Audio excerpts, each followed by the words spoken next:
नमस्कार, आप देख रहे हैं वीके न्यूज। मैं हूं दिवाकर विक्रम सिंह। इंडी अलायंस की स्थिति पर वीके न्यूज समय समय पर आपको जानकारी देता रहा है और उसके बारे में एक विश्लेषण भी प्रस्तुत कर रहा है, और वो ये कि दशा और दिशा की जिस बात की दरकार है वो इंडी अलायंस के साथ नहीं है। इसलिए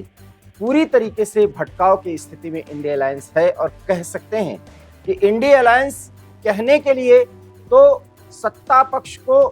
सत्ता से पदच्युत करने के लिए पूरी तैयारी कर रहा है, लेकिन उसकी स्थिति बेहद खराब हो चुकी है। अगर हम ऐसा कहें तो आपको लग सकता है कि हम एक पक्ष की ही बात कर रहे हैं, उस पक्ष को ध्यान में रखकर इंडी अलायंस को महत्वहीन करार दे रहे हैं। लेकिन अब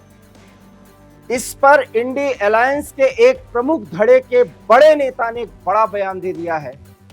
बयान में उन्होंने ये कहा है कि इंडी अलायंस की स्थिति अच्छी नहीं है और जो कुछ भी घट रहा है वो अलायंस के लिए कतई अच्छा नहीं है। ये बदहाल स्थिति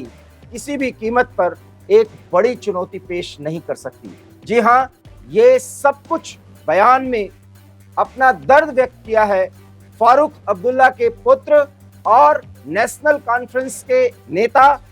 जम्मू कश्मीर के पूर्व मुख्यमंत्री उमर अब्दुल्ला ने। उमर अब्दुल्ला ने कहा कि कांग्रेस और समाजवादी पार्टी के बीच में मध्य प्रदेश में सीटों के शेयरिंग को लेकर के जिस तरीके से तू मैं की स्थिति बनी वो कतई नहीं होनी चाहिए, और अगर ये स्थिति बनाई गई है और इस पर अखिलेश यादव का बयान आ रहा है तो इसके बहुत गलत संदेश पूरे भारत में जा रहा है। उन्होंने ये कहा कि 5 राज्यों के चुनाव में सीट शेयरिंग को लेकर के जो तू मैं की स्थिति विभिन्न पार्टियों के बीच में बनी है वो अलायंस के मजबूती के लिए कतई उचित नहीं है। साथ ही उन्होंने ये कहा कि आने वाले समय में जब चुनाव खत्म हो जाएगा तो एक बार फिर बैठक होगी और अलायंस में इस तरह की स्थिति न पैदा हो, इसके लिए एक रणनीति बनाई जाएगी, उस पर बातचीत होगी। सवाल ये है कि अभी तो इंडी अलायंस सिर्फ 2 बैठक कर पाया, जिसमें वो अपना अध्यक्ष और अपना कन्वेनर भी नियुक्त नहीं कर पाया, और उसके बाद सीट शेयरिंग पर जिस पर बहुत बड़ी बातचीत होनी थी और अहम फैसले होने थे उस पर कोई सहमति ही नहीं बन पाई थी, और उसी का खामियाजा अलायंस इस समय भुगत रहा है, जिसमें सीट शेयरिंग को लेकर के मध्य प्रदेश पर तू मैं हुई। और स्थिति ये आ गई कि आज कांग्रेस अध्यक्ष उत्तर प्रदेश इकाई के अजय राय ने एक बार फिर कहा है कि मध्य प्रदेश में कांग्रेस का वजूद है, समाजवादी पार्टी का कोई वजूद है ही नहीं, इसलिए इसको महत्व नहीं देना चाहिए कि समाजवादी पार्टी अलायंस को लेकर के या सीट शेयरिंग को लेकर के क्या कह रही है। सवाल यह है कि राहुल गांधी की कोशिश है कि इंडी अलायंस बना रहे, इसलिए अखिलेश यादव नाराज न हो। खबरें तो ये भी है कि अखिलेश यादव को मनाने की तमाम कोशिशें भी राहुल गांधी कर रहे हैं, लेकिन जिस तरीके से समाजवादी पार्टी के कार्यकर्ता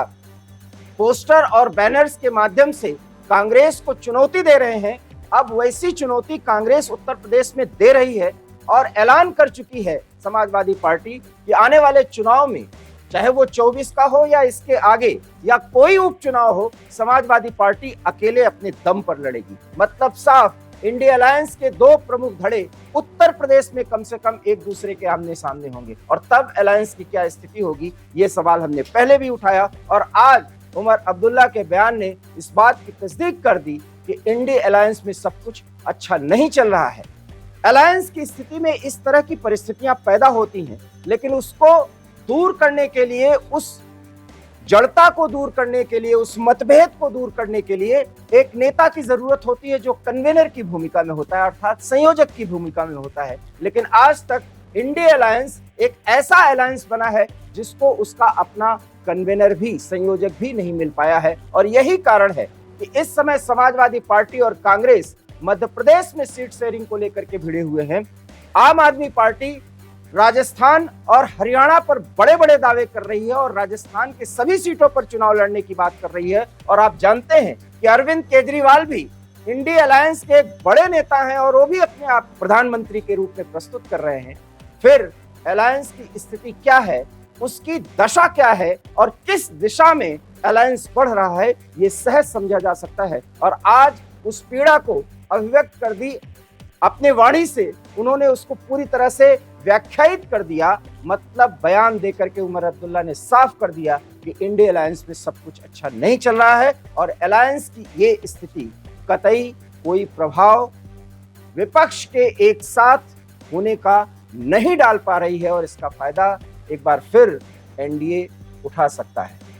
उमर अब्दुल्ला ने जो कुछ भी कहा है उस पर आपकी क्या राय है और हमारा ये विश्लेषण आपको कैसा लगा, अपनी प्रतिक्रिया दीजिए। देखते रहिए वीके न्यूज, क्योंकि यहाँ खबरों का सिलसिला कभी नहीं थमता। फिलहाल मुझे दीजिए इजाजत, नमस्कार। वीके न्यूज, राष्ट्र के नाम।